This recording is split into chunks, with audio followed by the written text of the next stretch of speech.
Chers frères katangais et katangaises, chers amis congolais, congolaises, c'est au nom de ma patrie que je vous salue. Je vous souhaite tous la bonne santé et la bonne compréhension de cette vidéo. Ce matin, je viens de suivre une audio d'un monsieur qui s'est fait appeler par Big Mac. Je pense que certains les connaissent, mais moi, c'est ma première fois que je viens de les suivre. Dans cette audio vidéo, monsieur, il parle sur la balkanisation du Congo, ou pour être politique, il parle sur les indépendances de certaines provinces du Congo.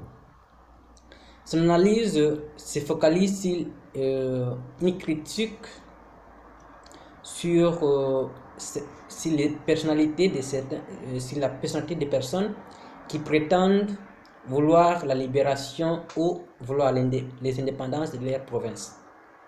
Dans son analyse, Big Mac révèle une réalité que certaines personnes ignorent jusqu'à maintenant. Cette réalité consiste à relever l'hypocrisie de certaines personnalités qui font la buzz sur les réseaux sociaux pour dire qu'ils combattent pour l'indépendance, soit du Katanga, du Grand Kasaï, du Kivu, etc. Ce monsieur a cité dans son analyse certaines personnalités qui sont connues par tout le monde.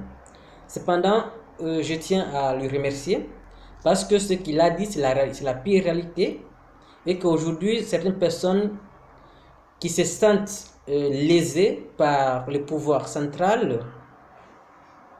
se vengent en vouloir l'indépendance du Katanga ou du Kivu ou des autres. Mais au moment où ces personnes bénéficient de la manne de Kinshasa, personne ne sort de son confort pour parler de l'indépendance de sa province. Bien entendu, cela c'est une réalité, mais cela n'est pas une nouveauté pour nous.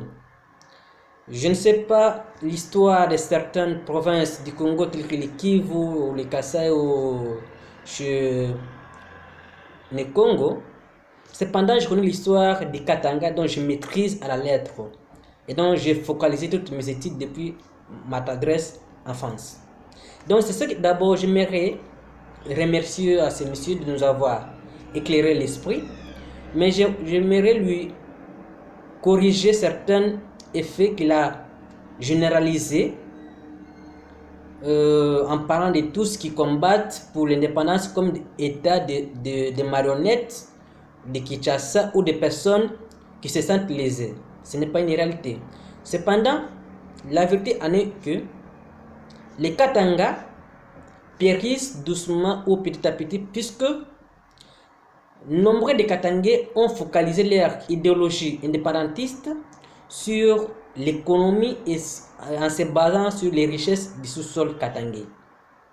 Je l'ai toujours dit, je l'ai toujours dénoncé, que c'est une bêtise pour nous Katangais de vouloir rétablir l'indépendance du Katanga sur base économique. Car l'indépendance ne rime pas avec développement. Nous devons savoir que ce sont des choses différentes. Être indépendant ne veut pas dire être riche, ni être riche ne veut pas dire être indépendant. On peut avoir la liberté aujourd'hui, mais on pourrait être esclave économiquement. Mais comme on peut être riche aujourd'hui, mais on peut être esclave en termes du droit. Nous l'avons vu aux États-Unis. Les Afro-Américains, on leur a donné la liberté. Mais à quoi sert leur liberté sans argent, sans les pouvoirs? Ceci dit que nous devons tous prendre conscience que l'indépendance ne doit pas être fondée ou ne doit pas être battue sur les réseaux économiques. Malheureusement, c'est un fait qui s'inscrit dans une tradition katangaise, puisque tout a commencé en 1964. Lorsque Moïse Tchombe a proclamé l'indépendance à 60, mais il a négocié, malgré cela, après la guerre, au lieu que Tchombe et ses ministres refusent catégoriquement de se lier avec Kinshasa, ils ont accepté des postes à Kinshasa. Et depuis lors, les autorités katangaises font de l'indépendance de Katanga un chantage à Kinshasa. Chaque fois que les ministres katangais n'obtiennent pas ce qu'ils veulent comme poste, ils réclament l'indépendance du Katanga. Et ces gens-là, ils sont tellement très prudents, même à l'époque de Mobutu, ils ont utilisé cette méthode-là pour dissuader Mobutu à leur donner des postes qu'ils voulaient. C'est-à-dire, à chaque fois que les Katangais se sentaient lésés, directement ils retournent dans la province de Chamba pour chercher soi-disant l'indépendance. Mais c'est une bêtise. Parce que, étant donné que je suis reconnaissant à leurs efforts, les sacrifices qu'ils ont fait pour nous, mais ils ont fondé une idéologie infertile pour notre liberté.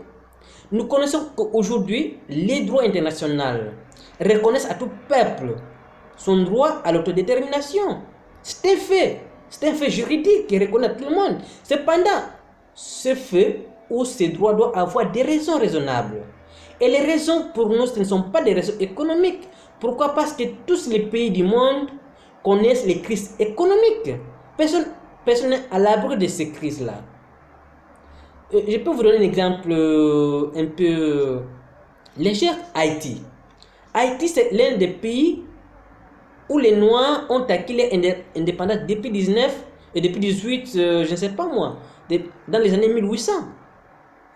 Libériant l'Éthiopie, ce n'était pas des pays colonisés. Mais Haïti, aujourd'hui, c'est les pays les plus pauvres du monde. Alors, à quoi ça servait son indépendance? Ceci dit